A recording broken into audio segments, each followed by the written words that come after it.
Welcome to everybody. I mean, I stick it in the oven for the do that. So I was here a couple weeks ago, way back at the beginning, kicking off kicking off our time together. Thank you so much. And here we are again, kicking off our last session of the spring. When we gather together, well, actually where we are right now is, 1 year from, after 1 year from the big day. This week's parsha, there you can take a paper and pass it around. This week's parsha is Shlach Lecha, like this week meaning this last week actually. Or this week can also mean this coming Shabbat really. But anyway, in short, as I said in the email, we're just over 1 year away. So it's an exciting time to be gathering for our closing of this spring. And thank you for bringing the different foods to celebrate this mini time here of your study of our gathering, the Hebrew, the theologies, and what we're going to be doing today is starting with a song. I know when we started all together, we started with Shalom, and I remember Bella reading Shalom on the paper. So people have all know a little bit more than that now. And so on here, I know that Rabbi Josh did this song with you guys last time, I believe, for whoever was here. But I added in the vowels with the ah vowel. There's 2 different ah vowels. I don't always know which ah vowel is you're supposed to do in which place. So anyway, don't go and tell someone like this is the right ah vowel in all the different places. But for your reading pleasure, and sorry, Stacy, that I don't have it on Zoom for you. But I thought that we might open with the song in English and then in Hebrew. So if you do go down to the transliteration when we get to the Hebrew part, also see if you can keep a finger and try to play with the looking at the Hebrew. You'll see the word me in there. I know people were talking about me. Ani means I. So Habolei Yitbarach, the blessed creator. So I am alive. Here we are. With a bit of extra chaos since the last time we all met, since the last time you met with Rabbi Josh even. And so just taking a moment to be here right now. In body, physically with this beautiful nourishment, tasty sweets, celebrate our time, celebrate your commitment to yourself. Letting go of whatever we've been carrying into the space as people already have been. Just being here in our bodies with our minds that can be racing or quiet, our emotions that can be big or small, our physical sensations that range in so many ways. Making space for our spirit, our soul that's housed in this body. It connects so deeply through breath. And when we die and our breath leaves our body, something else leaves as well. Our spirit leaves as well. Right now we are here alive. What are we? What is this aliveness, this chiyut, this chai, this life? I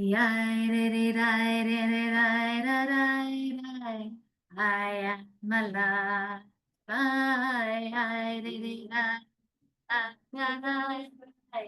I am alive. I'm alive. And who is this aliveness I am? And what is this aliveness I am? And how is this aliveness I am? Is it not the Holy Blessed One? Hello, hi, ani.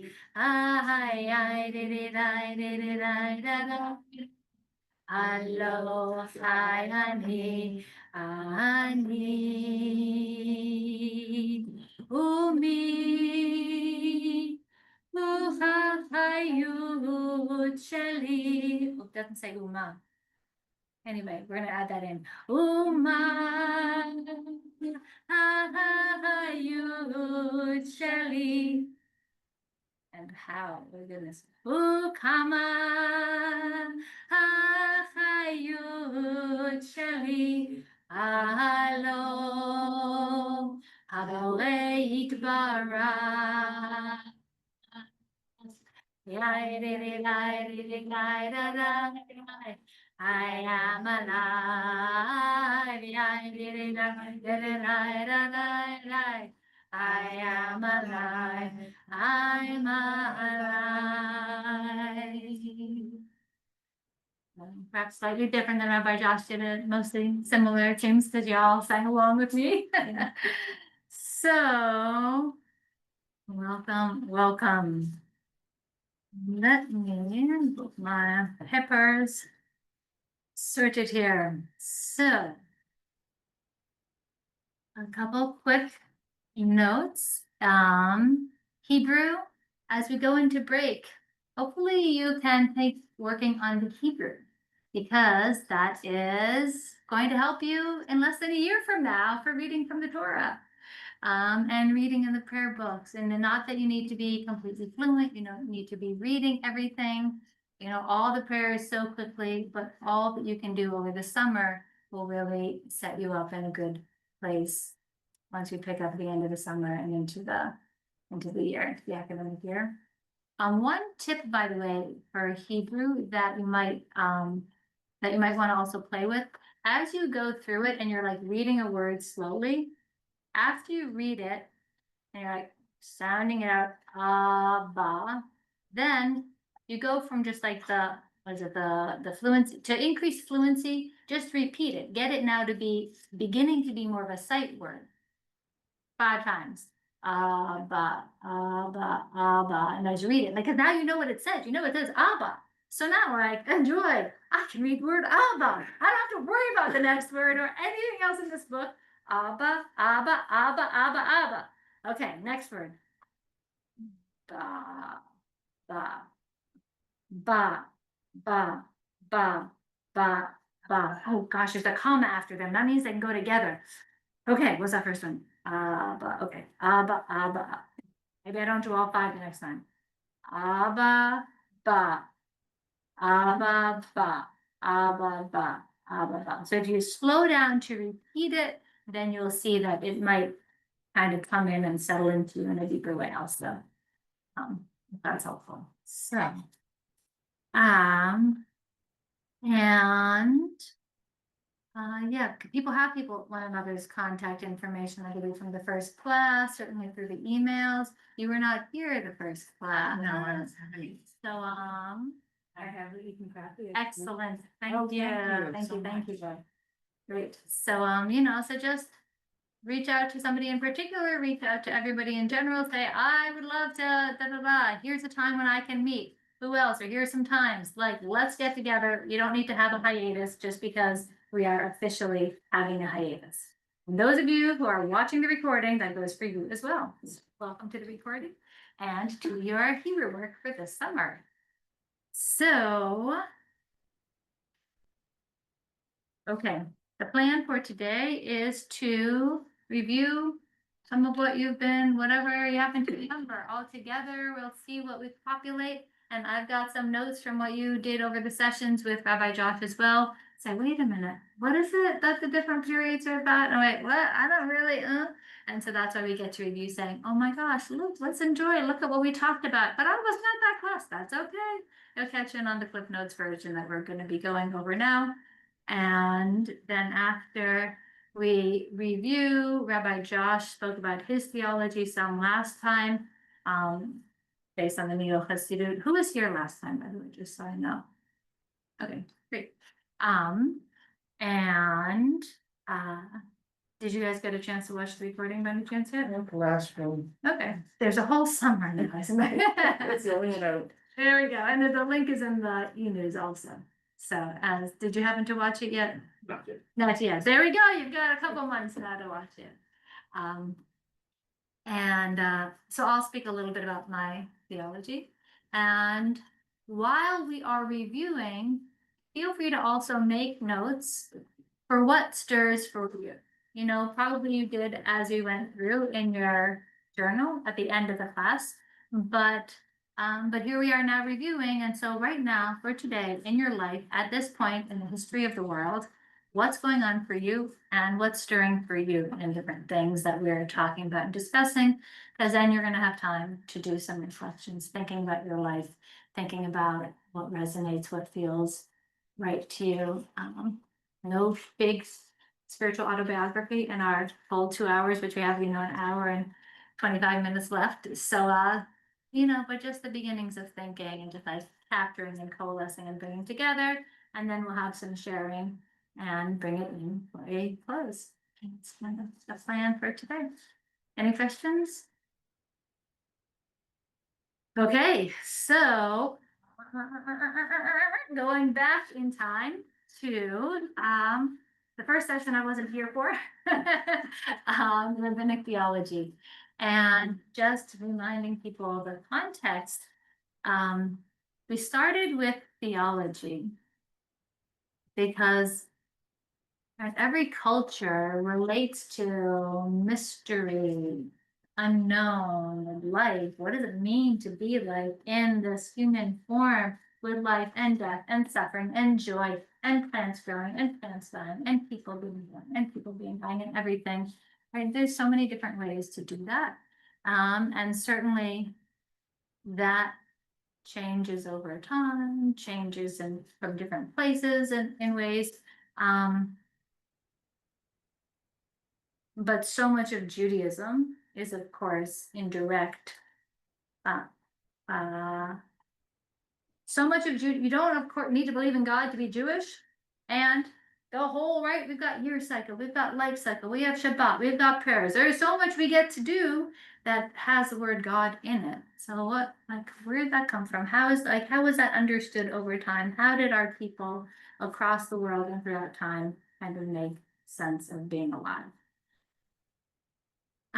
One of the things that the rabbinical school used to do, I think they changed their curriculum since Rabbi Josh and I were there, but it was a civilizational approach is what they called it. And so the first year we focused on the biblical period, and then the next year, the rabbinic period, and then the medieval period, and then the modern period, and then the contemporary period.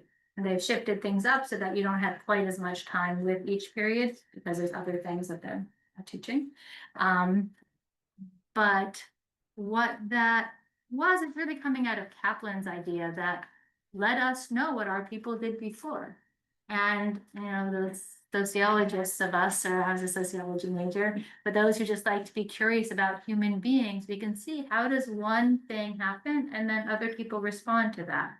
And then they respond to that and they respond to that. So, whether you're officially sociology, anything, just that piece about being interested in how things evolve and change and unfold and come to be, that civilizational approaches. And what we did a super mini version of these past couple months.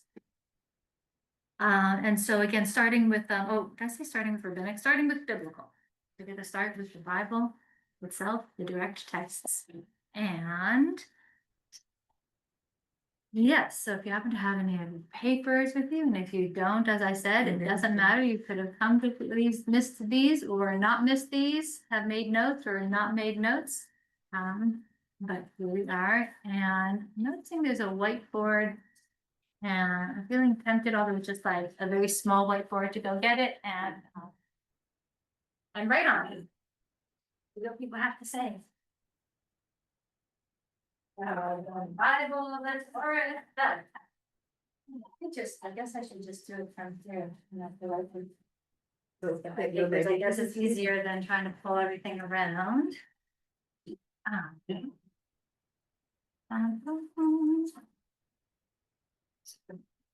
Okay. Cause we've got the owl and you can see me from this side. And hear me from this side. So look at that. And you guys know that the owl was funded by your class. Just, I think we publicly named that at the owl meeting, but, you know, so I just wanna thank you all because it's been, right, that your contributions for this class coming to be so that people, you know, whether they're moved now or whether you just can't come here for whatever different reason, so that we could make it possible for this class. And it's really made so many things possible in the congregation. It's been really powerful. So thank you all. Yeah. Okay. Just kind of brain dump.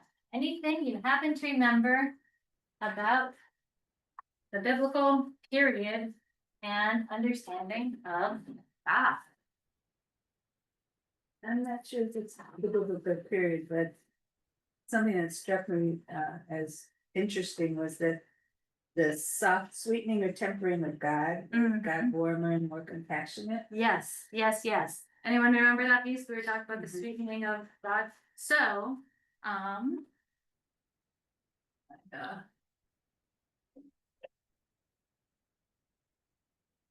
what was the context that we were talking about that then?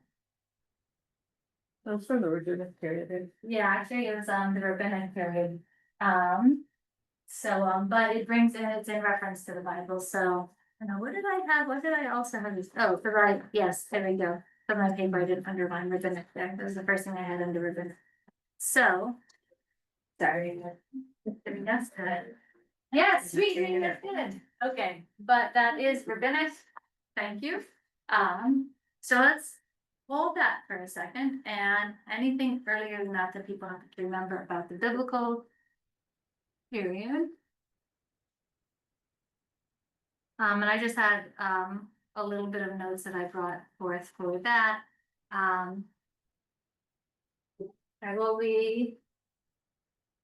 People will write God's name in different ways. Sometimes they write it. Okay, has anybody ever seen something like that? Right, or YHVH? So if it was You'd pay both pay. You'd Yeah. pay both pay. exactly. Yeah. Right, so the Yud Hey Vav Hey, and then when people are like, well, but the Hey is too close, like that's right, Adonai, so then they'll just write a K instead. Instead it's like Elokeinu instead of Eloheinu. If you're in a traditional context and people don't wanna take God's name in vain, Elokeinu, right? When we're praying, we say Eloheinu, when we're just talking about God, Elokeinu. So Yud Hey Vav Hey, Yud Hey Vav Hey. What do we know about? What do we know about those letters? When we say Yud Hey Vav Hey, does everyone know what we're talking about with those letters? It's that I am that I am. I am that I have. Yeah. Yes. Yeah. And so I am that I am. God tells Moses says, who are you? Who can I tell? You know, who can I tell Pharaoh is sending me and calling and talking to me? He says, I am what I am. And it's actually etched in the glass on our hearts.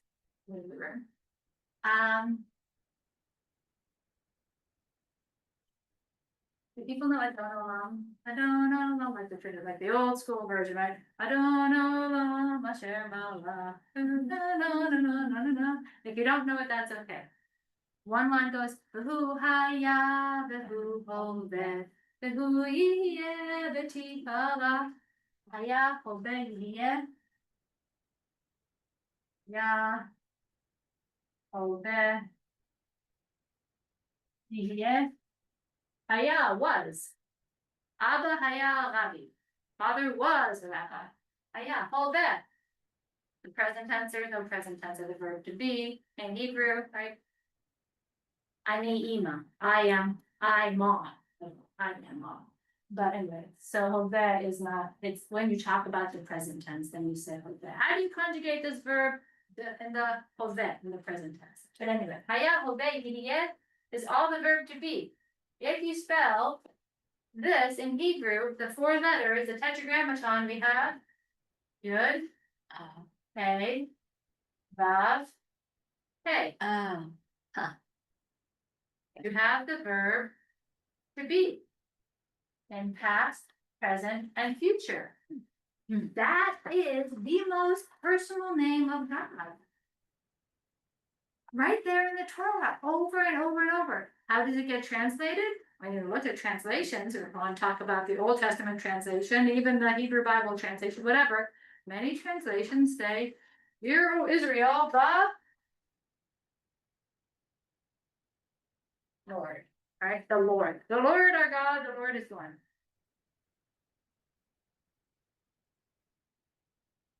Huh. What comes up? What do you think? What is a tetragram? Tetragrammaton. Tetra has the root meaning Four. four, Okay, the four-lettered name of God. okay. So Yud Hey Vav Hey, people are talking about the Tetragrammaton, they're talking about the four-letter name of God. The Yud, and you know, Lord is 4 letters as well. it is 4 letters. What sense do you have when you think of beingness in past, present, and future versus Lord? The similar kind of evocation, different, Different, a little bit different, radically different. a lot different. Anybody else? A lot different when you think of like Lord versus beingness. Lord is kind of more personal, like it's a more personalized. The Lord is more version. personalized. Yeah. That also points to the characteristic of control as opposed to existence, which is 2 different qualities potentially of the divine. Yeah. When we sang, when I sang that, what's the name of that prayer called? Adon. Adon, Olam means world. Adon means Lord. It also is Mr. If you're gonna go and talk to, Adon Jacobsveld, Mr. Jacobsveld. So there's Lord. Very specific, individual. People can have a personal relationship. I can't have a personal relationship with beingness. Okay. So people get to choose. Do you, Adon of the whole world? Adon Olam of the world? That works for some people. I want a personal king-like figure. For those of us, although we say Melech HaOlam, king of the universe, but for those of us who don't think of God as king, oh my gosh, beingness, kind of energy that ever was, is, and will be. God's self says, Ehyeh, I will be, right? Yehyeh, oh Yehyeh, that's just third person singular. Make it first person, Ehyeh, I will be. Ehyeh, Asher, I will be that. Ehyeh, Asher, I will be that. I will be. Wait a minute, I will be is like evolution and change and unfolding. This is like not static. There is energy in the world that's not at all static. So we get that starting back in the biblical period. That was radical. Another, comments, questions. What serves for you? What comes up for you and you? That was the first part of the biblical period, The first part of the biblical period. this concept When you say the first part, what do you mean? in the beginning with Genesis and all. So in Genesis, right, so it gets to be interesting then to know, because Yud Hey Vav Hey, right, what we say is Adonai, Adonai, I believe at the end, I bet that not a final, that's Adon, Master, Adoni, it's like my Lord, Adonai, also kind of like my Lord. You can see, by the way, calling this Yud Hey Vav Hey is Adonai, it's not even the same letters, like, come on, we're saying Adonai. So like when I do the Shema with my kids at home, Shlomo not so much anymore, so was Zev. We use different names for that when we come to the Yud Hey Vav Hey part. And we say Ehyeh Asher Ehyeh. Shema Yisrael Ehyeh Asher Ehyeh Eloheinu Hashchina Echad. Achat in the feminine, in the masculine. So there's basically, we can play with that placeholder space. You're allowed to do I know. You know, you're That's changing. so interesting. It's from Deuteronomy, so I'm not Uh-huh. exactly like that is a biblical thing, but it has Yud Hey Vav Hey, which certainly this is not how you pronounce Yud Hey Vav Hey. You guys are learning how to read Hebrew or know how to read Hebrew. This is not how you pronounce that. So why not use a name for God that actually speaks to me? So, so now you get to go through, and when you're encountering the Torah, when you're encountering a Siddur, you get to say, oh, it says Lord. What's actually the Hebrew word? I don't know all these other words. I don't know, but let me scan. Oh, I recognize those 4 letters. I know what they're talking about. They're talking about beingness here.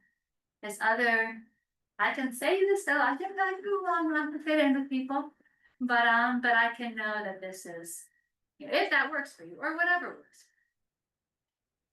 Options. And then we get to look in the Torah and say, okay, so when does it say Yud Hey Vav Hey and Elohim is the other name? Breshit, right, the very first verse in the whole Torah. Breshit, in the beginning, God created. Breshit bara Elohim. Elohim is the name of God then. Like Elohim. Elohim, ours. The new ending just means ours, because anachnu means we. We're doing something. Anachnu bakita. We're in the kita. We're in the classroom. Anachnu be'osei shalom. We're in osei shalom.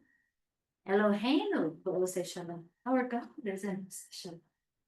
Eloheinu be, our God is within you. Eloheinu bach is within you. Right? Eloheinu beinu is within us. So Elohim and the Yud Hey Vav Hey. Those are the 2 names of God that appear most regularly. Though sometimes you have the Ehyeh, Asher Ehyeh, God defining God's self. I will be what I will be. So that's some of the. Oh, so when we get to look in the Torah, we say, well, isn't that interesting? I wonder, why? We don't know the answers to why questions, but we can wonder and make guesses, as the rabbis have done throughout time. I wonder, like, is there a different quality to them? And what's happening that the Elohim is used in like Genesis 1, that there's 2 creation stories. And the Genesis 1 is the first one. Right, there's different stories about the Garden of Eden. Like it's not to get all into it. But anyway, look at Genesis 1, look at Genesis 2, look at the different, maybe you didn't even realize. Wait a minute, so the rib. Oh, that's only in one of the creation stories. There's a whole other Garden of Eden story that does not have Eve coming out of Adam's rib. So look at Genesis 1, look at Genesis 2, look and see what is the name of God. Anytime it says God, see if you can find a Hebrew one, match up the chapter and the verse and the words, and we can just scan. You'll see, does it have Yud Hey Vav Hey, or is it just doesn't say Elohim? So I have a question. Yeah. So if at that time, the people believed that we are made in God's image. So that was like more of the Lord version rather than the beingness. Yeah, so being made in God's image, I don't know that is in the Torah actually. Well, I'm thinking that came more during the rabbinic period. Probably. Do you have that written down? I have it written down at the Okay. beginning. Okay. That says. Well, it says God's image. Oh, probably does. Wait, it's a mood, but yes, it does say in the Genesis story, we're created, but yeah, it's yes. So, yes, it does. So, is that the Yud Hey Vav Hey, or is that Elohim? Look it up, and you can find out exactly. So you can put a little asterisk and question the column. Which name of God is used when we're created in God's image? Do you all know about Sepharia, by the way? Did Rabbi Josh talk about Sepharia? No. So, the word for book in Hebrew is Sefer. Sefer, right? So, a library is, Salia. Oh my God, I'm so like, right now my brain is a little scattered, but I must be spotting it. And like when you can't figure out like how to spell basic English words, you're like, how do you spell when? Is it really? It seems so. Anyway, so Anyway, Sefer is the word, oh yeah, must be. But, Sefer is book, go to safaria.org and like so much is available online for free. You don't have to have big volumes of the Talmud and all like, it was radical to have it translated into Hebrew when I was in rabbinical school. And now it's like all in English, even all online. You don't need to worry about learning things back and forth, let alone different translations before and the right to hold the Tanakh, and like so much different stuff. You can find it all. Enjoy and contribute to Safalia. So, so you can look it up there if you don't have a Chumash at home. If you don't have the biblical text at home, you can summer reading, get the app on your phone, etc. So biblical period. Okay. Ken, yes. So you, in the beginning of the class, you talked about the Torah portion. Yes. Which ones were they that we'll be doing? Oh, we will be doing Baha'alotcha. Nice long one. Exactly. The That's because we're broken up between a bunch of people. Yeah, and we have to figure out what everybody's doing and all that. In, has to do with you, ata, you, ha'alot, like aliyah, in the raising up, of the menorah, so anyway. It's a little bit too much for this class really anyway. So how do we look it up? Bahalotcha, go to Safaria, look that up. Put that in, Yep, and put that that will in. tell. That will tell you, here it is, chapter this, verse this to chapter this, verse that. It's Yeah, a- you can start. And that's where you said that the calendar doesn't always match what we do. So if I looked on the calendar, it wouldn't necessarily show it. Right, so to know what date it is, It's okay. it was Yeah, I the don't- end of May, but yes, if you Oh. go to Heed Cal, that's where you can, on the calendar stuff. Sorry, this time, sorry. Heed, oh, this is nicely, sorry. Heedcal I believe it's org, maybe it's home. Right, for Hebrew calendar, and you can look for all the dates, you can find what your Jewish birth date is, you need to know if you were born before or after Yeah. sunset. Yeah. You can find the parshas, you can find Chagim, all the holidays, etc. You can find when is the Halotcha, you can look at next year's, but you wanna look for the Israeli. Although we're in the diaspora, there's Israeli calendar and the diaspora calendar. Just follow the Israeli calendar. I'm doing my best, I'll tell you why after class, but no. Can you give us like a 3-sentence summary of what's in that portion? And Bahalotcha. Just vaguely, they're wandering around the desert. Yes, and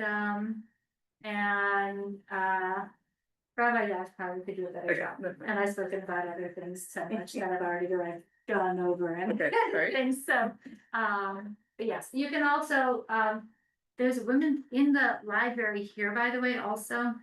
There's different fun books to look at, and if you like looking at books actually themselves instead of only online. And the Women's Torah Commentary is one in the reference section, and what I love is it has nice, clear little summaries of these verses are talking about this thing, and this chapter's in verses this, and it's a nice, super clear, concise summary. So it's one of my favorite books, it has lots of great things in it. So in the biblical period, we encounter Yud He Vav He, God is a verb, the verb to be. And Rabbi Josh was talking about the way the spiritual kind of breaks through in everyday life. Biblical narratives, there's a quote, it said biblical narratives were about people encountering God. And they were all about perception, something that suddenly opens up in the human mind. So in the Bible, right, there's so many different encountering God stories and narratives. So Adam, Eve, Cain, Abel, right, the first murder, on and on, the genealogies, all these different.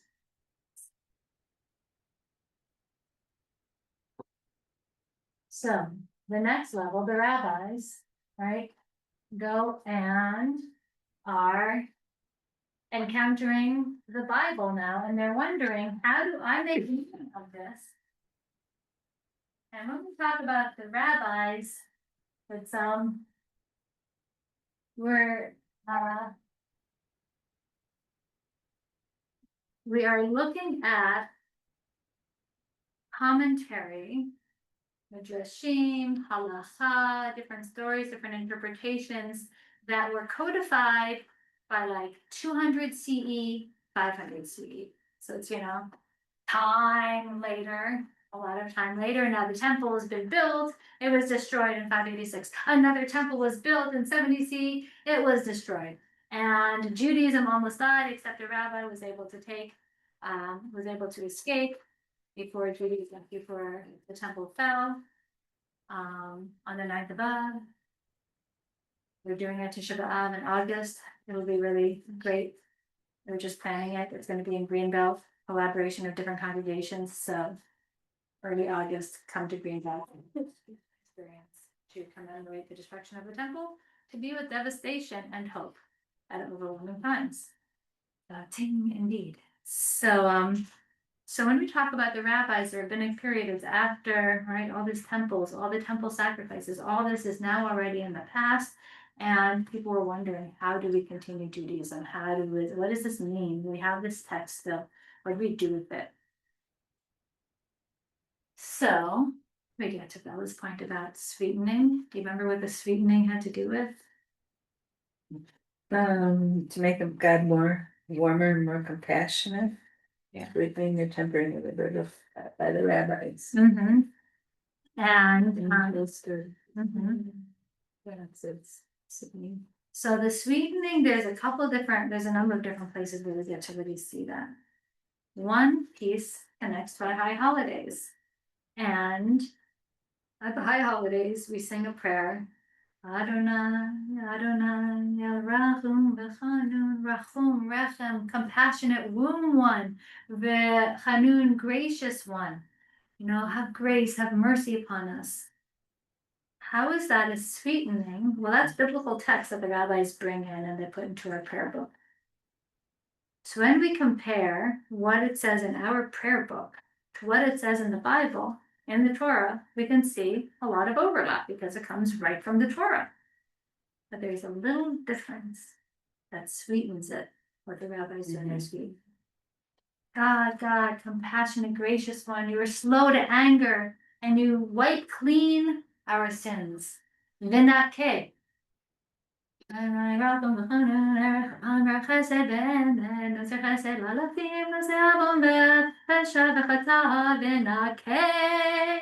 Vinake. You wipe our sins, you relieve us of our guilt. Okay, Hebrew test. Did people get to Lamed? Anyway, Aleph doesn't make a sound. You're gonna have the dot or the vowel or the line with the dot, and that goes Low. So this whole word is low. Oh my God, I did that. Look at that, first class and last class. You just bursted out. Low.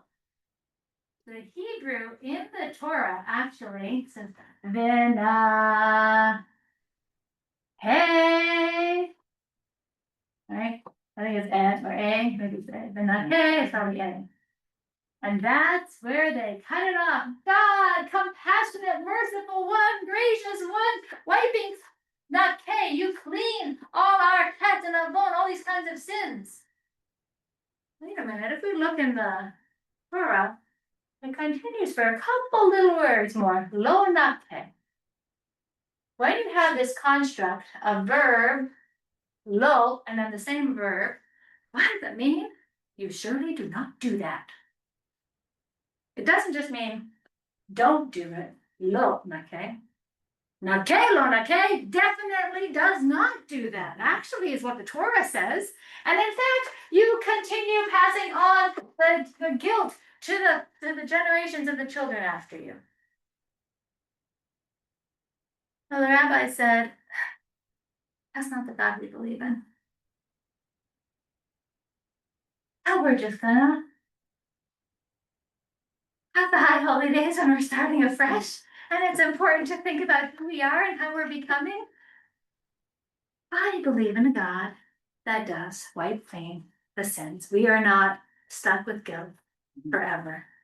It doesn't get passed down to our kids. It does not get passed down. That's great. There's a whole lot that the rabbis do. All like, there's like, the eye for an eye that you heard of, right? That actually, one is actually on the biblical level, it's understood to be a limitation. An eye for an eye, it sounds like, oh, it's, I'm gonna get in there in justice, but actually, when you think about the human condition and what we see in the world, when someone comes and gets you or somebody in your family, do you go and get them just measure for measure? What do we see happening now? Not measure for measure. You better believe you're never gonna do that to me, and don't you ever think about doing it again. I'm gonna wipe you all out. Wow. It's a quite limitation to say, it's just an eye for an eye. Don't go taking out two eyes if only one eye was taken out for you. But the rabbis actually say, you know what, we don't really want people going around, a bunch of one-eyed people, one-handed people going around. We're gonna turn it into money. You have to pay a monetary compensation. Don't go taking out anybody's eyes. So there's many different ways that the rabbis start sweetening what's enough. They come up with Rabbi Meir. There's a text you guys read about Rabbi Meir and Bruria, his wife, and they were talking, and he's really mad about something. Oh, yeah. What do you remember about that? The situation, and she said, she said that he meant something good. That God meant something different. I gotta find my notes. Anybody else also remember studying that? Yeah. Remembering that? Anybody remember what? The rabbi prays for God to kill his molester. Yep. Kill him, get him out of here. It says in the prayers, like, we gotta get rid of him.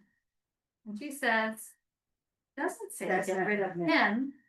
It says to get rid of The sin. the sin, not the transgressor, the transgression. Transgression. How do we get rid of the transgression?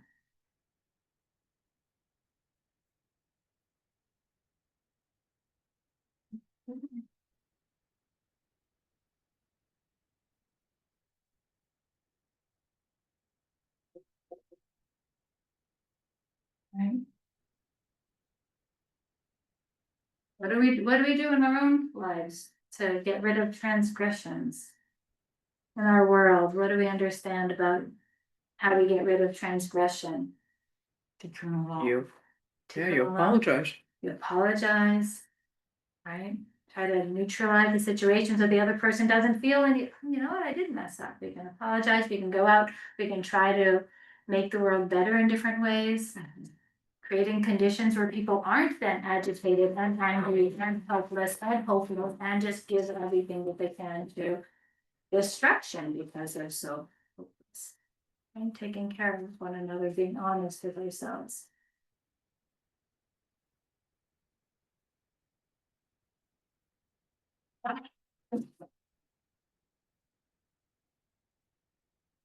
So, right, everybody has a chance to repent, to be honest, to say I'm sorry. We get to be responsible for the also for trying to lift up, remove iniquity, remove guilt, take care of, kind of being self-responsible. But that change, right? So the question first, wait, we can change the Shema? Look what our rabbis did about 2,000 years ago. Holy heck, did they make some changes? So when you think about Reconstructionism and the different prayers that there have been changes made around chosenness, who are those Reconstructionists? If you ever encountered anyone who's like, you guys are pretty, that's a lot of chutzpah to do that. Yeah, you ever check the Machzor against what the biblical text is? We're in good standing. We got a nice good shoulders to stand on for that. So, from that, moving on to Reconstructionism. So we kind of skipped the medieval period, we are short on time, so Reconstructionism was founded by Mordecai Kaplan. Where was he born? Just like America or not America? Anyone know? Not America. Pardon? Not America. Not Lithuania. Yep. Mordecai Kaplan. So, he did not want to create a new splinter denomination. He really cared about the Jewish people altogether. There's a lot of different things that, for example, we could talk about that. But his students said, no, what you're doing, although we have our ancestors in the Mahsor showing that you can make changes, what you're doing is really too radical. You're challenging chosenness. The rabbis challenged, God, the understood of God. So yeah, we can challenge them. Bringing one's whole body and mind into being Jewish. He felt like, I had to check your intellect at the door. How do these things make sense? And he said, no, I want them to really make sense. If I need to change the liturgy so it makes sense and I can really say it honestly, I'm going to do that. The Rabbi Josh talk about what happened when he created his first Siddur, 1945. So 1945 is the first Reconstructionist Siddur came out. We should have a copy in our office, and that's where the changes around chosenness. Did you guys talk about chosenness a little bit? He just referenced it, but not more than what you're saying. And I saw that on the handouts that you got that it was cut off. The book that you guys looked at, there's a copy of it in the library, by the way. I don't know if it was put on the shelf somewhere or if it's still on the table. It was just recently put on there. So Exploring Judaism, a Reconstructionist Approach. You can probably buy a copy as well online. And I saw that the chosenness it didn't go into, but one of his things was that's one of the main changes, and it comes up in the Torah blessings and in Kiddush, and so in B'nai Mitzvah, right? We ask families, do you want the traditional words or do you want the Reconstructionist words? What did your family choose? Mix. Exactly right. And good Reconstructionist. Osei Shalom. Yep. Place we have it all available. Because the language in both these places that people will stumble over, even if I'm an Osei Shalom, if you don't practice it, you stumble over because it's a little bit different. It says, thank you, God, who brought us close to your word, as opposed to thank you, God, who chose us from all the peoples. Is one of the main things. So when you choose us from all the peoples, it does not mean to be better. It can easily be implied to be better. It can mean you brought us close to your work. I've got a Jewish pathway. There's a Jewish, it's important for Judaism to exist in the world.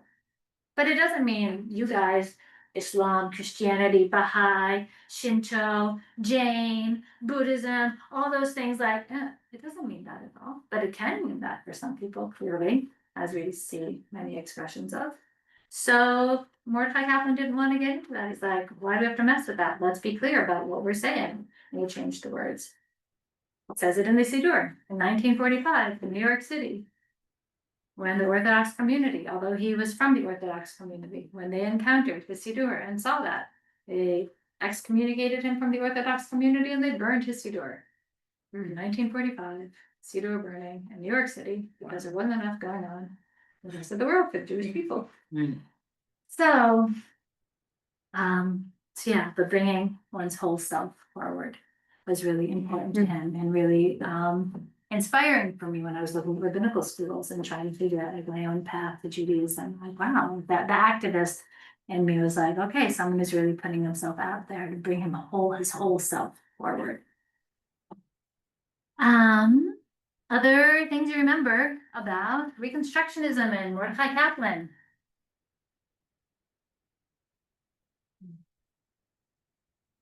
Do we have time for a question? Yeah. I didn't make it to that class. I watched the recording, Okay. but was Mordecai Kaplan a pantheist? Or was he accused of that in his time? Was he a Spinozist? That is a good question. I don't think he Because was. a little bit of his theology that I've read, it Yeah. sounds an awful like he's saying everything is God. Yeah, it's did you get the handout also Yeah, yeah. and then there was and then also the pages from Exploring Judaism. Because in there, I think when it talks, right, and so that's probably what you're thinking of, and also in addition to whatever was exactly discussed in class, which I don't know. But with the transnaturalism, is that everything is God, that's a good question.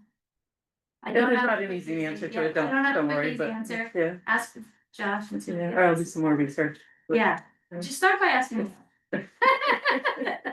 That's that other rabbi, see what he has to say. So we had talked a lot. And entheism is something that there is a book that I read about, like, it has been pantheism versus panentheism. But like orthodoxy isn't gonna like either of those, right? Exactly. Yeah, so the transnaturalism is of course like more his language. That's like, around it. yeah, that's his concept he came up with, right? Yeah, Mm. yeah. And then right, Harold Schulweis talks about predicate theology, which kind of goes back to the Yud Hey Vav Hey, one of his students, about like God is a verb. It's, you know, a little bit, it's a next evolution of sorts, not leaving behind just that one, but another iteration of kind of an evolution, iterative process of, you know, it's like the Ahavat Olam, the interpretive Ahavat Olam that we do that, you know, we are loved by an unending love. We are the hands that, you know, we are the hands, we are the eyes, we are the, yes, thank you. Right, so we're the hands that touch, we're the eyes that see, and the mouth that say, right? We get to create the world, we get to be God's hands. Predicate theology. Yeah, we get to help, do the hands of God. I was just gonna say, in that discussion that Rabbi Josh had Mhm. about Kaplan, he talked a lot about this departure from God as a person Mhm. and more like a force within the universe. But I will say, we got a little stuck about a discussion related to self and societal salvation, which I'm still not sure The about word that salvation, discussion. I don't exactly know how it all went, but I'm gonna add Yeah. my own little thing about, right, so. One of his, the Kaplan sayings is God is the process that makes for salvation. Another, iteration of that just works for me better is God is the process that makes for self-realization. He also says that, or self-actualization. And so, because I think salvation, right, it just gets really complicated because we hear it in such a Christian context and it's all, so the self-realization, the self-actualization, which goes back to the Yud Hey Vav Hey, the beingness, the evolving, the changing, past, present, will be, beingness, right? Well, God is the process that makes, what inspires us to grow, to learn, change? Is there some kind of like God energy inspiration that helps to open, unlock that, make that possible? So I don't know if that adds a layer at least to to that conversation.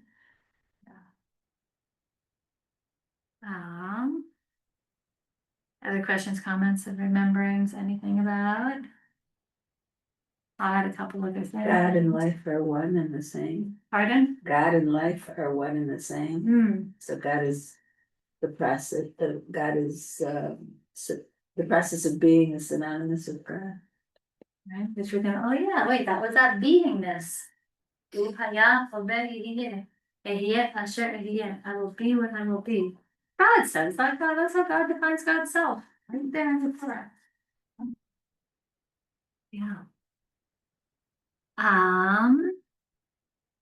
The Kaplan also talks about, you know, Judaism, by the way, as an evolving religious civilization, right, which is the root for the rabbinical college doing the civilizational evolutionary approach to how did we get to here? We don't get here out of nowhere. It's because the prior generation and the prior generation, and how can we understand that context?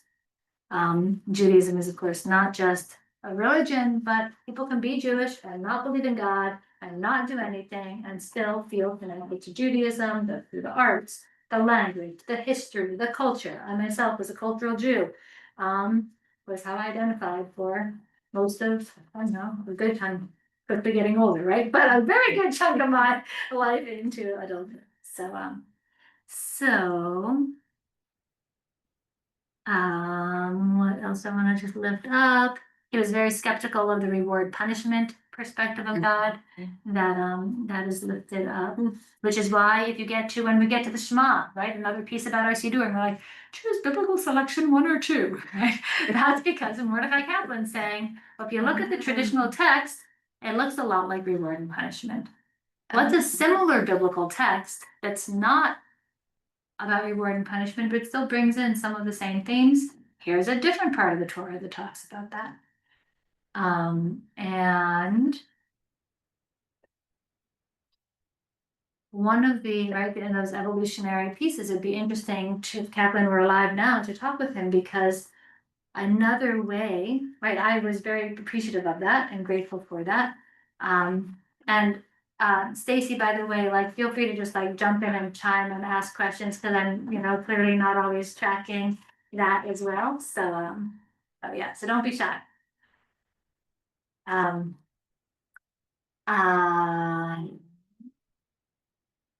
One of the other ways to understand reward and punishment has to do with just like natural consequences, right? When you interact with children, well, the natural consequences of this or that, right? When we just think about physics and the natural world, oh, the natural consequences, if I drop this, it falls.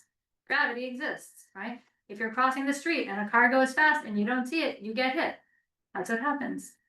Oh, when we look at the biblical selection 1, that's a traditional one, I don't remember actually right now, but whatever one of the traditional one that he said, too much reward and punishment, you can look at it from another perspective and say, actually, maybe it's natural consequences. When we act in a way that doesn't take into account the interconnectedness of all, like Shema and oneness, everything is interconnected in some way, then when we do this to the soil, the rains don't fall, right? And then the rains do come too much here, and they don't come, and then, oh, that's what's happening maybe. So it's fun to take things not too seriously sometimes, and to wonder what else is possible here, or how else might I read this? Does that make sense?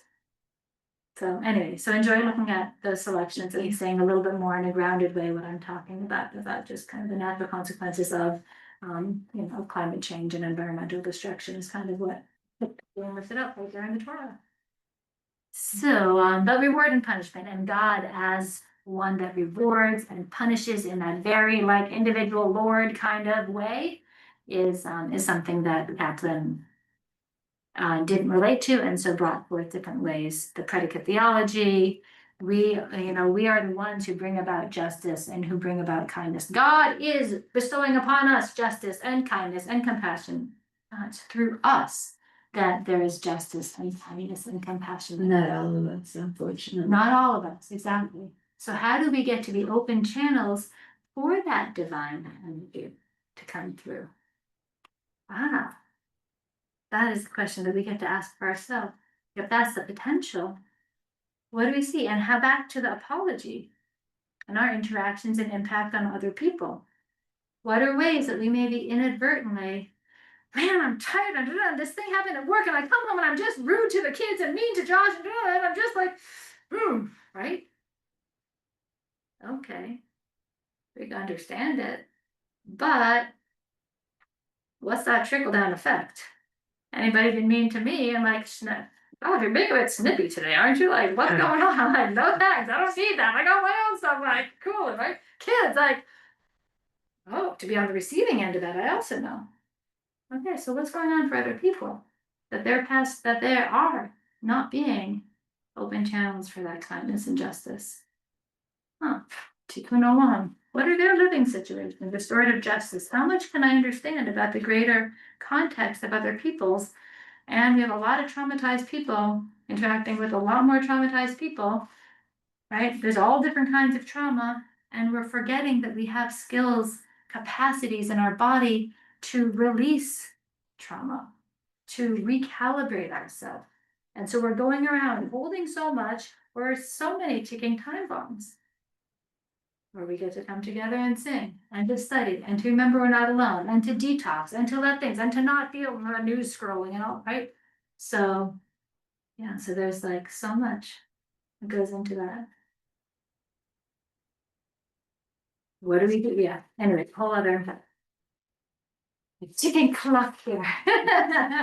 But my next point on here, Harold Kushner, who wrote a book, Why Do Bad Things Happen to Good People? Okay. What about innocent people suffering? Because either there's people who are really hurtful in the world, really destructive in the world, because sickness, disease, homelessness. Okay, how can we ameliorate suffering? How can we still, what do we need to do to, ground ourselves, connect more, make more space for being the hands of God? And pray for theology, bringing more of that into the world. Kindness, compassion. Adonai, Adonai, Rachum, V'chanun. Slow to anger. I wasn't so slow to anger today, was I? Okay, if I'm created in the image of God, back to Bereshit, back to Genesis, and I am becoming so.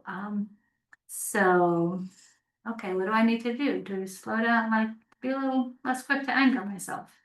What's going on? Oh, I just had a big day. Okay, what do I need to release?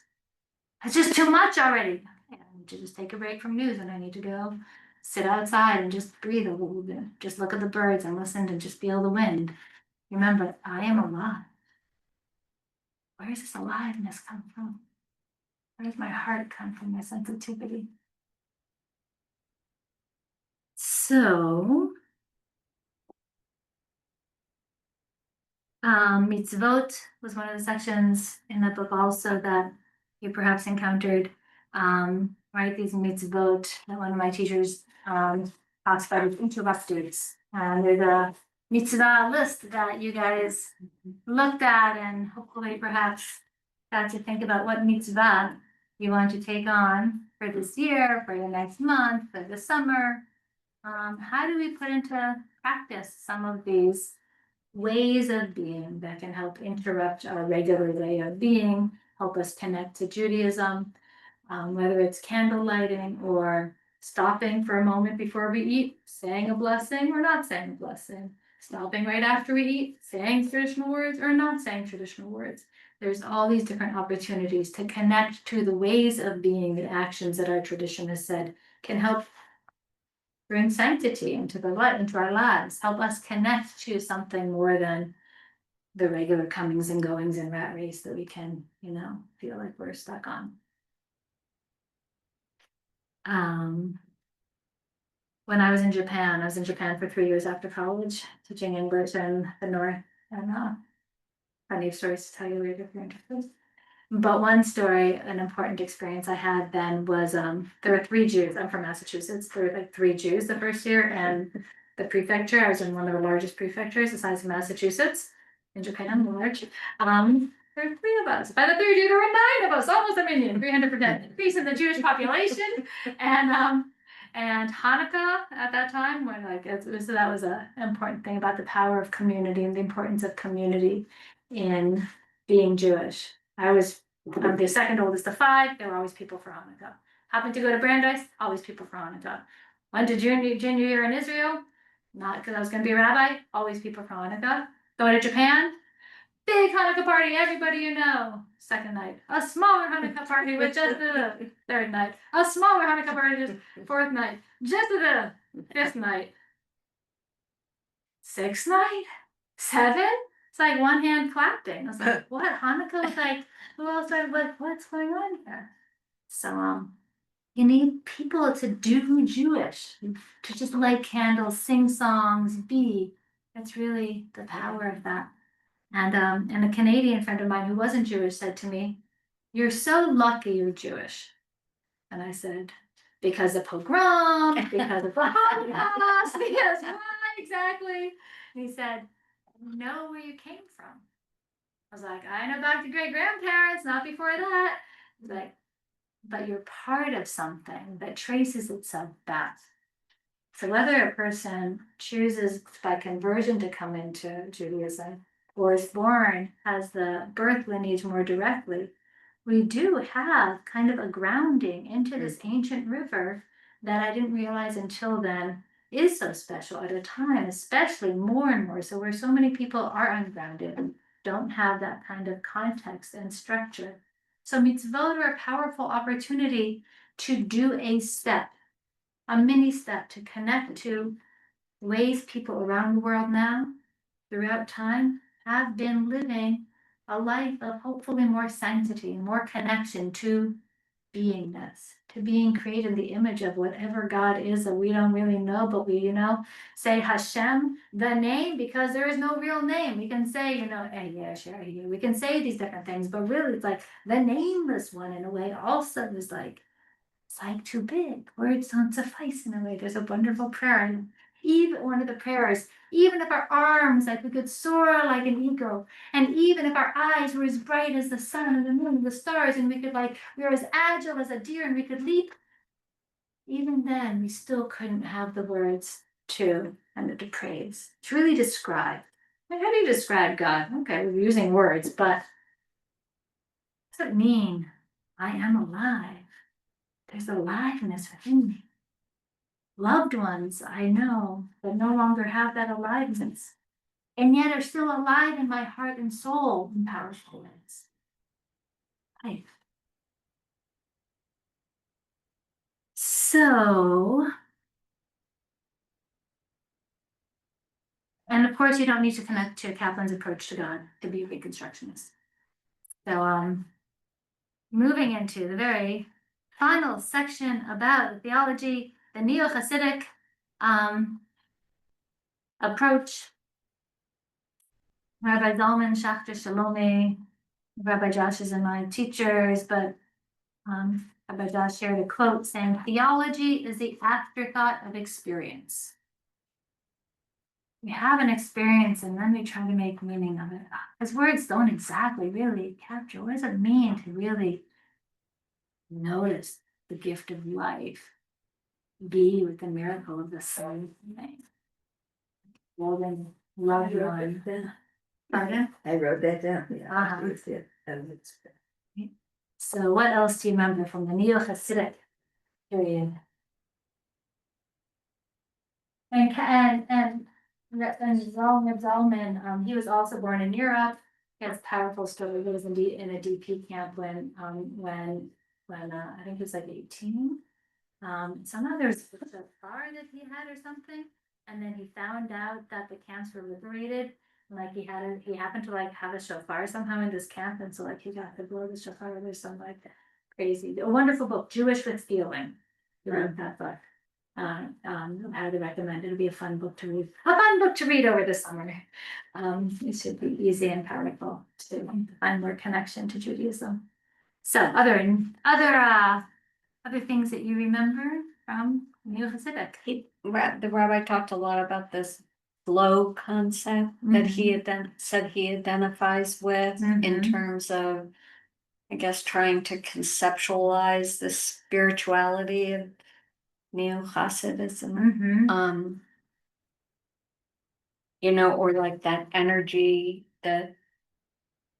Vitalizing energy, the chayut. Yep. Yeah, there you go. Let's see.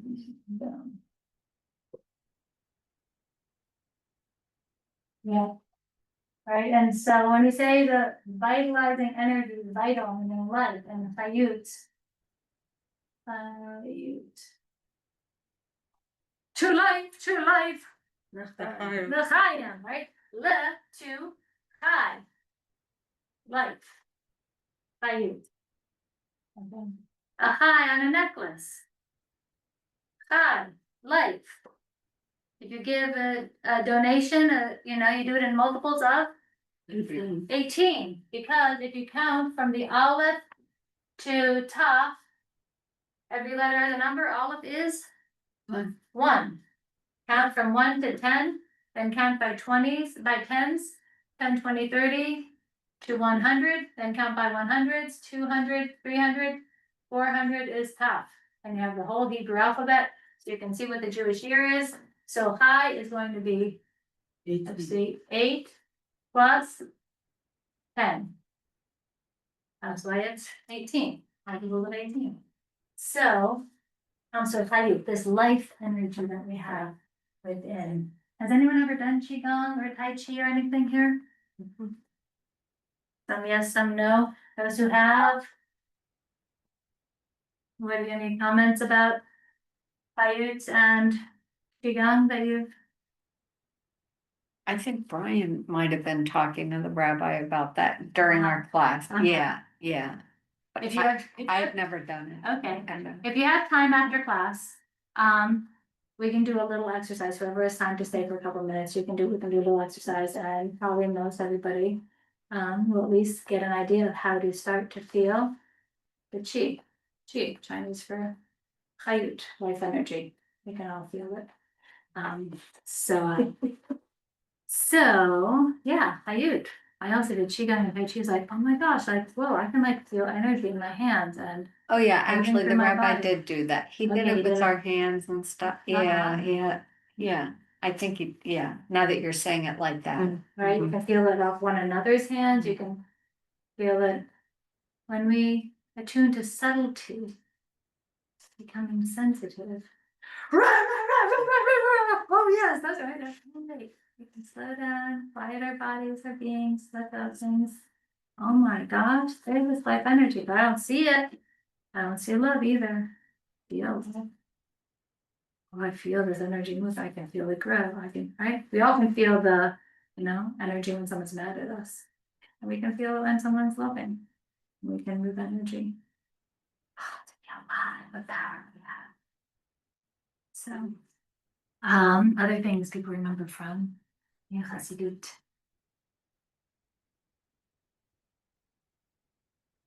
I wrote down, we are always walking within the blessed creator, and we cannot make a single movement without its shefa and vitalizing faith. I like that. Hey, this life force is coming. Yeah, no, please, I know. And you brought so many little cupcakes also for people. Eat, Stacy, eat. L'chaim, to life. All those of you watching the recording, enjoy some sweetness. I'm so sorry. So yeah. What are we without this life force? Yes. Macaroons, anyone? Pass around macaroons? No. Okay. So, There was another quote, the snail cannot be separated from its shell. yeah. Yeah. It's beautiful. The snail cannot be separated from its shell. Another teacher also talks about being like we're like a drop of water in the ocean. Right, again, like we're part of it and we're not separate. And there's just, again, like these ways that we can be separate-ish, but really part of something so much larger. So, a quick-ish, not as quick as it might have been, because we're running out of time, to review of what you guys encountered this spring though. And I guess I'll just add a couple short things about me.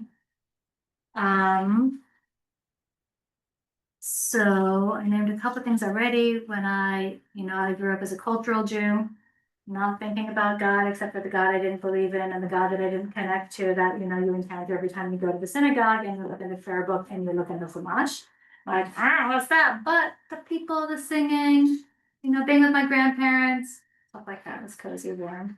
When I was in Japan, I went to Indonesia, and on the first night, I was with a different Canadian friend who wasn't Jewish. On the first night of our 3 weeks there, we're on the night train, and I was 20, almost 25 at that point. And I just, I'd been living my life. I had one tiny little anti-Semitic incident when I was in the 6th grade, but just living my life, what feels like the right next step for me. Here we are, walk down, sitting on the train across talking to this guy in this night train. And he asks what I thought was, what's your religion? Oh, I'm in Indonesia because I grew up eating tempeh and not liking it. And I'm in Japan, and tempeh comes from Indonesia, and I'm in that part of the world. Maybe it tastes better in the country it comes from. And a lot of Japanese people go to Indonesia. So while I'm there, I may as well go visit a place that's going to be a lot farther once I go back to Boston. That's all I thought about with Indonesia till I get there. talking to the guy across from us, what's your religion? Cultural Jew, I don't know, I wanna figure out about the rest of it, decide if I wanna take it or leave it. And he says, well, I'm Christian, and you're in the largest Muslim country in the world. And I'd suggest you don't tell people you're Jewish. Wow.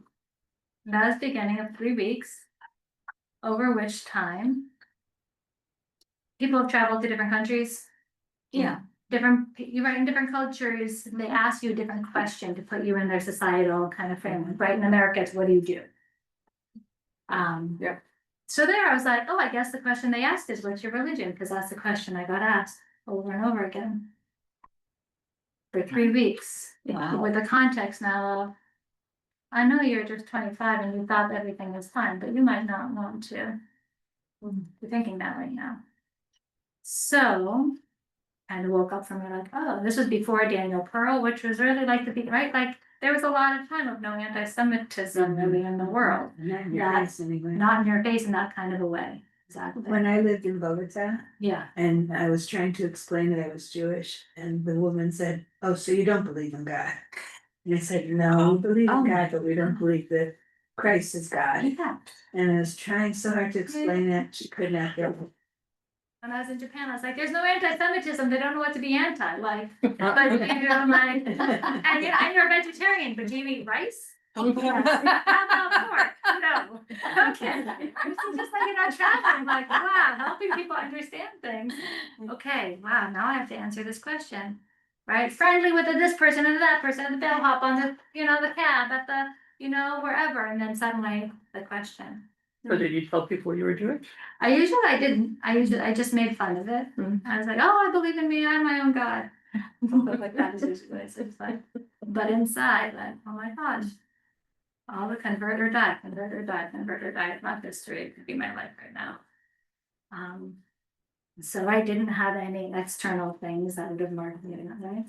So that made me realize I wanted to have a more clear relationship to Judaism, take it or leave it. And I thought to have gone through the Holocaust would be miserable, horrible, terrifying. To be an ambivalent Jew and going through the Holocaust would be even worse. I'm being caught up in this mess and I don't even know, like, what's my relationship to all this versus like the luxury of, you know, Judaism, I guess, is like those Orthodox Jews who are doing really horrible things, but like that's what Judaism is. Fine, you take it, you leave it. I have a Jacob, I have a lineage. Fine, I'm caught up in this machine. Or maybe there's a different way. Oh, you Orthodox Jews, you think that that's the way? That's okay. You can think that if you really want to. I also know Judaism's about being the hands of God. I'm gonna do what I can to get a megaphone, become a rabbi, and get heard a little bit more. Get to share different messages about what's possible. So, and that journey of deciding what to do with it, you know, found there was something worthwhile. I was like, who knew? It's a whole treasure chest here to help me be more, help the world be more life affirming, thriving. Different antidotes to what you were talking about before. People were angry, but when am I angry? And I'm on time. Okay, on the mini scale, on the macro scale. And so, you know, a number of different experiences kind of like gave me a different sense of connection to God, to the Jewish people, the chiyut piece. Oh my gosh, there's like this energy. Who knew? Ah. Okay. Another piece that was really important, you know, people know, there's actually not this Saturday, but the following Saturday, we'll be doing finally, once again, our chanting service. So if you've not come to a chanting service, I invite you to come on Saturday morning. I've got a shruti, say more about it. We do little bits over and over for about an hour. And it's very simple, easy, fun. And yes. Yep, on the 28th. It'll be in the e-news. I think it was this week. No, I think it didn't get it. I don't know. Anyway, it'll be out, but no, it'll be for this Saturday. The half hour beforehand, 9:15 to 9:45, then a short break, is usually some kind of embodiment meditation, something or other. And so Hebrew chanting, I studied with Rabbi Shefa Gold. I had studied with her at different times. And you know, it was nice, it was fun. We brought her into a congregation we were in Ohio, for the weekend of the Scotland Evidence. But when I did a 2-year training, a week in the summer, a week in the winter, right, over, or 4-week training over 2 years like that, and had the time to go deeper with her, I really got to a different level of understanding the power of the chanting. And I haven't shared, you know, those of you on Zoom watching the recording and here in person, a story that others have not heard here at Oseh Shalom that was very important for me in my journey to Judaism, to theology and practice. One is Rabbi Shepard Gold talks about God and her relationship to God. And so hearing that modeled by somebody who I respected and wasn't ultra orthodox, and I knew had a different kind of understanding, was really Adon and the Lord piece was really important. And another piece is that during the last week, she drew a couple names and a couple people got to lay down on the floor, and the rest of the chanters were holding the space and leading the chant. And right, you're laying there and the energy's building, and then afterwards you debrief what the experience was. And she's a very spiritual person and deeply connected, and sometimes she feels like guides are telling her to, you know, do some little movements over the person. So, you know, we're watching that as she does it over people, and she draws me. It's so cute. She doesn't draw my name. It's so cute. But I really weird. But it's okay. Whatever happens, I'm just here for whatever role. She drew my name. Okay. So I get to lay down, and people have like gas on moments, you know, Yeah. right? So we had that when I was a kid. And during the chanting, there's a number of powerful things that happened. But at one point, it felt like she had reached in and to my heart, and like with a like yanked out right here out of my being. I gasped and burst into tears. Later I found out that she went like that. But I literally felt a huge space in my being for quite some time after that. I continued to feel, and I really felt like the message was, Tari, please get out of the way a little bit. Like there's just too much me, right? And our world is so full of control and knowing. And it was one of the very important, there was that and another time that was very important for modeling for me the power and the importance of being able to get out of the way a little bit. And it's hard to know, like, what does that even mean? And how do I do it? And then that's a part of it, right? Because our minds, we are so prioritized the mind in our culture that it can be hard, like, what does that even mean? So I'm not going to answer fully what that means. But I am going to say that coming into our body, into intuition, into additional ways of knowing, of subtlety that we were talking about, of sensitivity.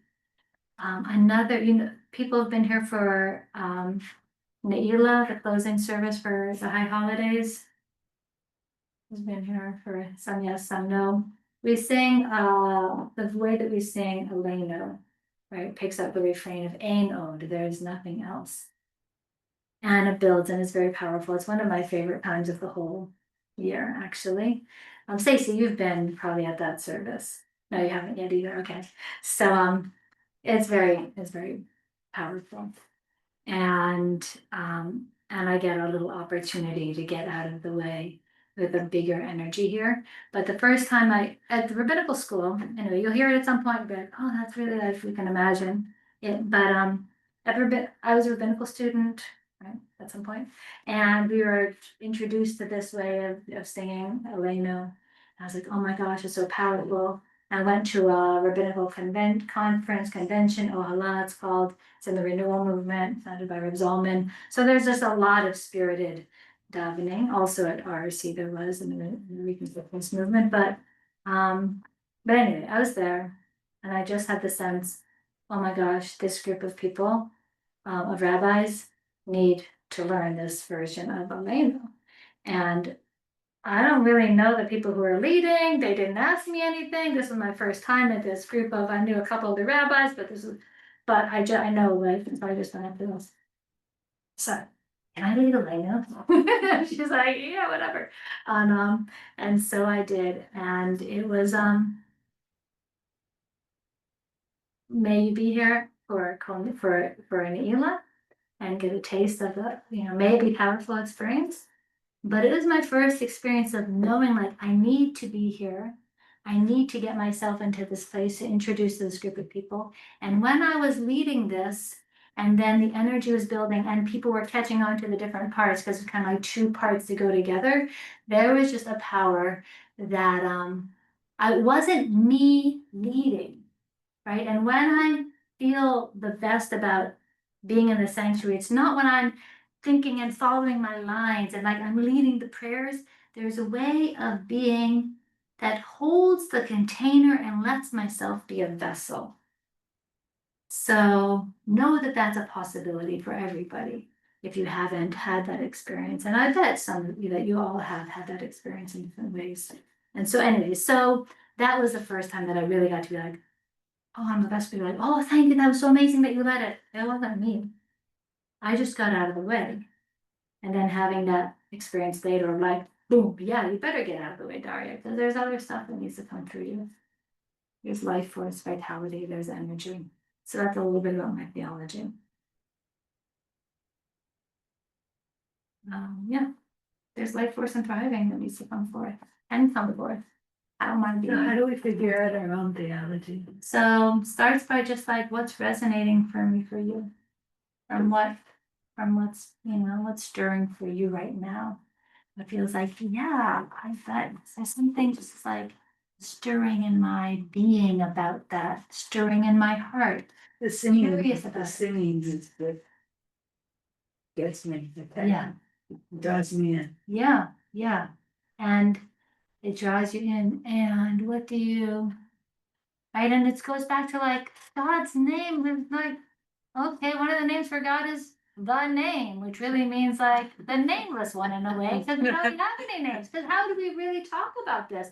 Oh, wait, Reb Zalman's thing, right? It's the afterthought of experience. And what do I know about life, not from my head, but from my being, from my pishness, right? From the wholeness. What happens when I'm singing and I'm drawn in? What do I know is true? What is possible? What are like guiding energies, forces? How can I be? Why am I here? And like, what's possible for me and for the world when I am supported to really harness the allness of me without it being like, well, you only got 97% of yourself here, didn't you? Where's that 3%? No, like just whatever bits of like ourself that we get to bring forth more, uncover, know ourselves more, get to see and uncover and know the gifts of our loved ones, of strangers. Just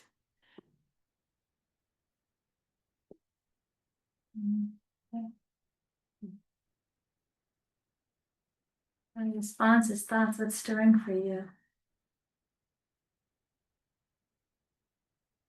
How would we go about trying to figure out our own theology? Yeah. What if we take 5 minutes right now and just jot down whatever in your journals, like what are you feeling right now? Putting aside the question about what's your theology, any question.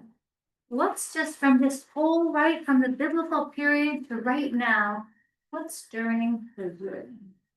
That's resonating. So no talking, just writing.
People stay like 5 minutes later.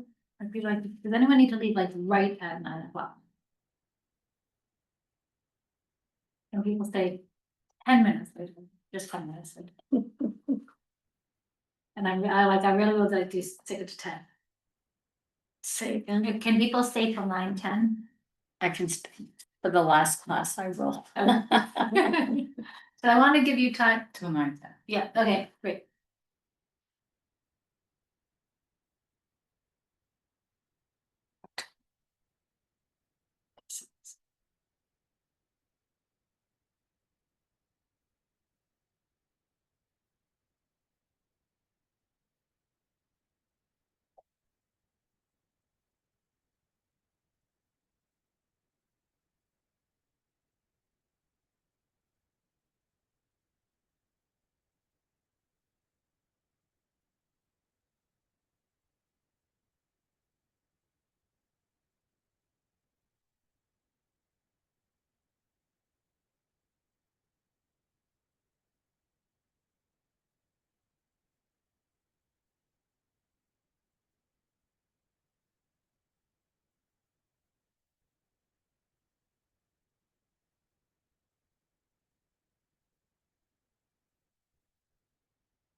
Yeah. Amazing. If you want to, yeah, bring to a close your writing for the time being.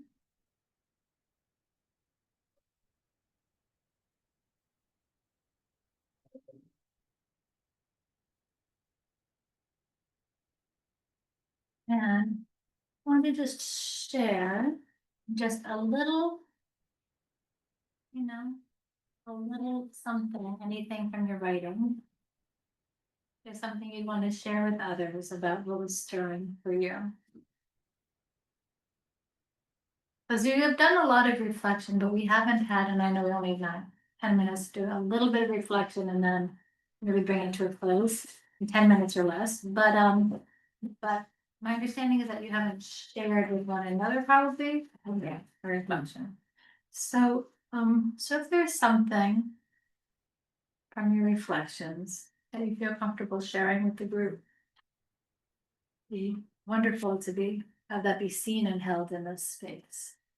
Right, and they just like this recording is not, as opposed to the other one, I think that like went out in the email, this one is not going out in the email.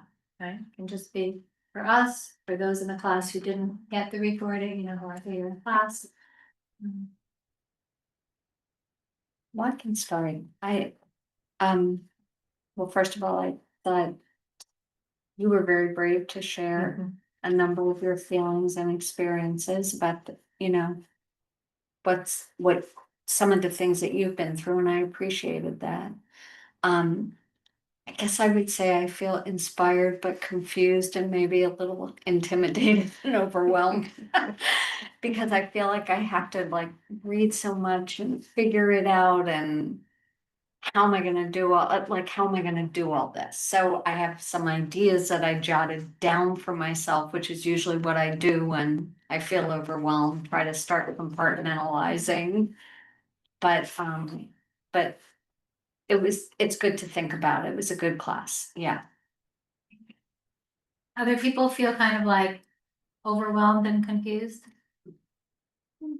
So, and if you don't have to, that's okay. And if you do, like, yeah, it's a lot. Yeah. And we just, biblical period to right now, and an hour and a half, because we had Hebrew before that, okay. So. You sharing? One thing I'm trying to fit into my worldview.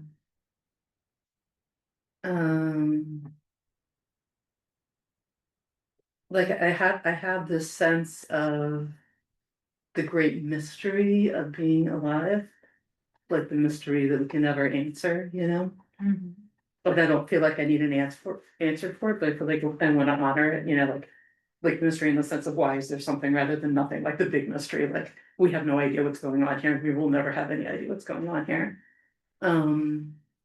And I've just been trying to feel like whether that's something I would call God or not. And I'm still not sure, I'm kind of wrestling with that. Rabbi Shefa does, it was one of the things like, oh, great mystery is like one of her translations. Yeah.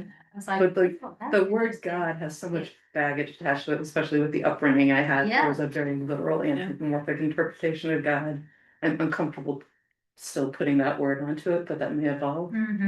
Yeah, when I started rabbinical school, there, like, I also didn't. Their spiritual direction was something that I heard cool things. I was like, oh, you gotta do spiritual direction. So, you know, after a couple weeks of school, go up to like the meditation room at RRC, which there was, right? And sit down with my spiritual director and whatever this is, I don't know, but she says, okay, what's going on? How's it going? I tell her, oh, new student, oh, everything. And okay, well, where is God? Read with that. Can we not use that God word? I know I'm in rabbinical school, but I hadn't thought about that part of being a rabbi. So like, you don't have to, right? I would talk, like, that's why I regularly, like, I know how to talk about the God word. I know how to talk about God, and I know how to not use the God word at all because of my own journey. So I love where your name is, and it's, yeah, so being where we are. And there's so many different ways that the prayers can support that also. So talk to me afterwards if you want to know. I have no ideas about that. In the Siddur, even, it's right there. Well, it's kind of, I don't want to talk too much. Like, I have this kind of it still feels schizophrenic to me. I know I've talked about this before in this group. Like, as soon as I open my mouth to say the prayers again, you know, Elena, wish I did, you know, as soon as like I launch into that, like I'm 9 years old again and like full of awe and wonder and like all the feelings, all the feels that like are like embedded in me. So like I feel like there's kind of a tussle between my adult philosophical self and like this like little, you know, indoctrinated child. Yeah. It's great. I don't know. Yeah, that's great. And I can imagine like that there's some processes we could do around that. If that's, you know, either one-to-one or if that's something that resonates for other people, like the schizophrenic kind of having like, and the warm fuzzies are like the distance ones and the, so. Thank you, others. 5 minutes left, so boom, step forward. I don't wanna look at anyone to put that pressure on anyone.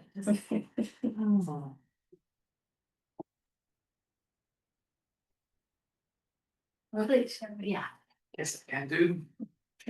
My perception of God is a lot based on the Kabbalah, and also God, in my mind, you can never understand God, describe God. It's completely unknowable. You can say what God is not, but you cannot say what God is. Yeah, Maimonides, exactly, that's good medieval philosopher, Maimonides, Rambam. Yeah, that's exactly what he said, right? But we can know. Yeah. So to me, God is a mystery, and I'm comfortable with that.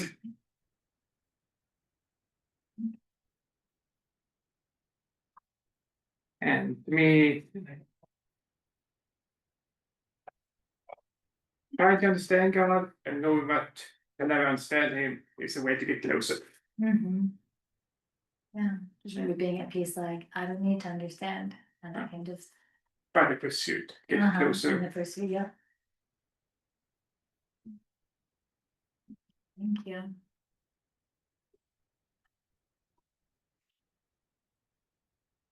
Please, everybody share. So I can share. So particularly when we're singing, like with the choir or during Shabbat service, for example, there's sort of a vibration or a sense of there's joy and there's just space to play and you're larger than yourself. You're part of this bigger thing, and when I feel connected in that way, those are the spaces where I feel like that's the best of myself, and the connection, I guess I wouldn't call it God. don't think of it in that way, but that's that higher spiritual sense. And it's also the time when I stop trying to figure things out so hard. And I just am. And I'm present and I'm enjoying it and the people around me. And it's just like buzzing. It's like you get out of your own head into the larger. I'll piggyback on you, okay?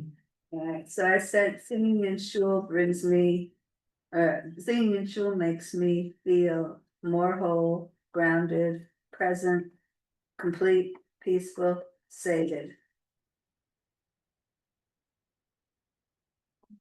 100%. I had that too. Feel whole and content. Um,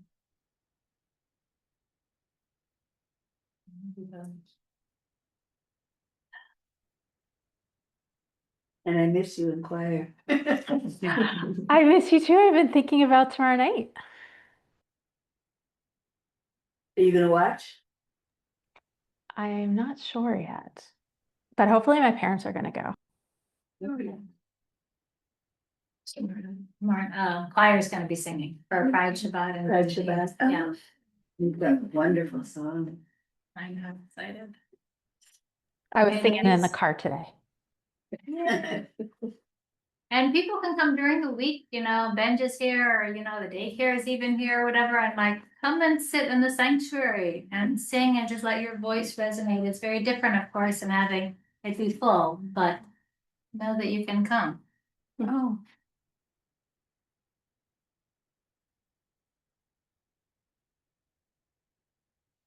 I'm scratching the surface still, but it is a time to connect with people and as to a bigger thing. And also just slow down and think about things. But then you get in your car and you. Right, so what's the Stop. transition? Yeah. Yeah. That's something we could, talk about also.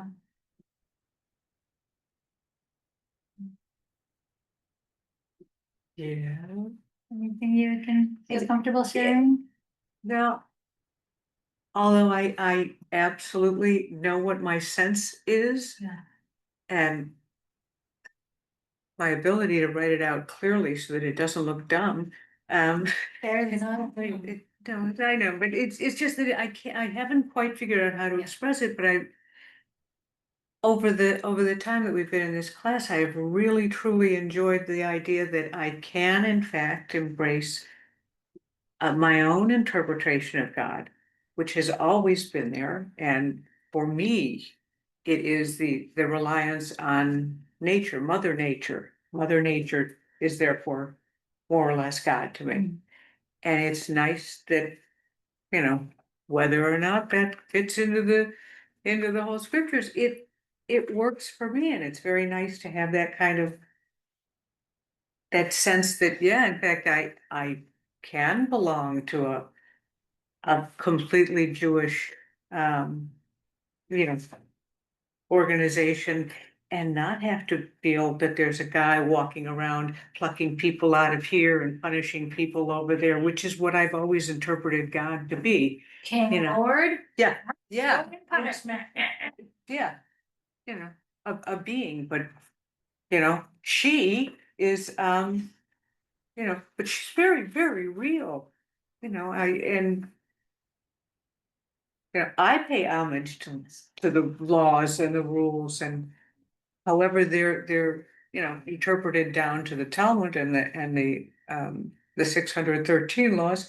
I haven't studied them, but I'm sure there are a lot of them that make complete sense, and are completely parallel to how I've always felt. Yeah.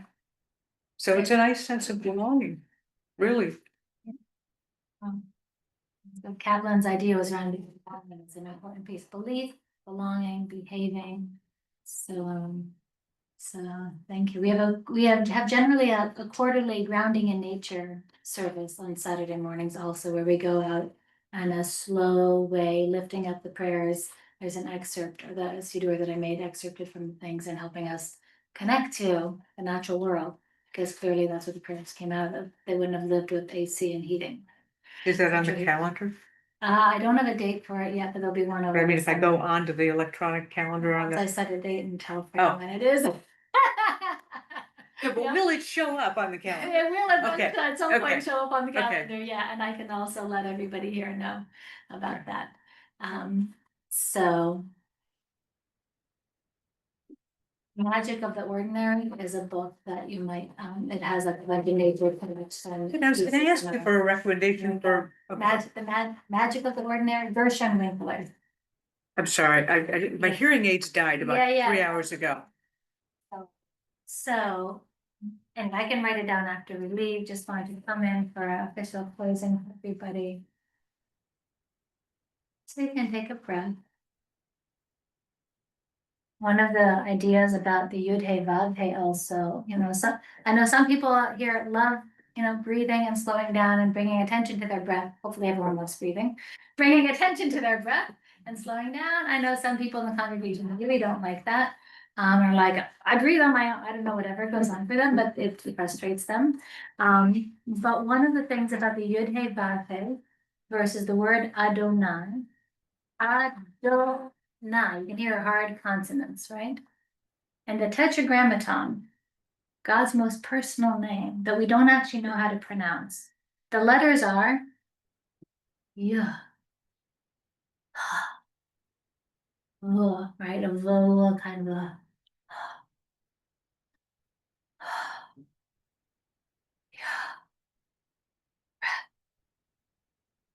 There's something about connecting to breath, and we know when we die and the breath separates out. So I just invite us to take a moment to connect to our breath. And everything that brought you to this very first time you learned about this class, this opportunity. So much went into that very moment.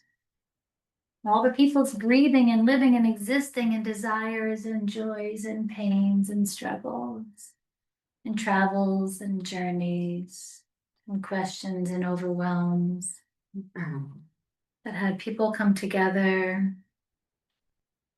so that you could be born, you could be raised, you could have the questions and the desires nurtured within you, the frustrations and challenges that you faced that brought you to that point of saying yes to this journey together.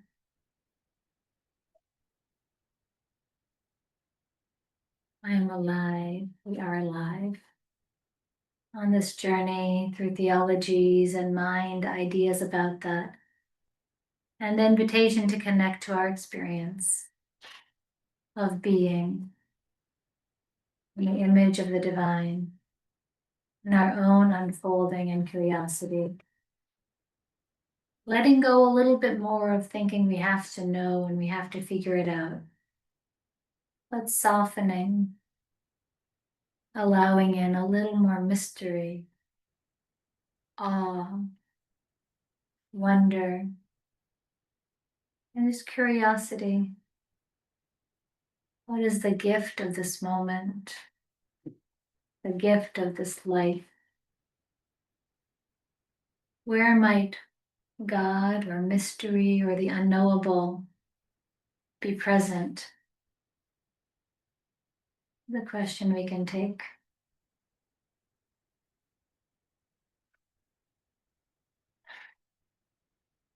I am alive.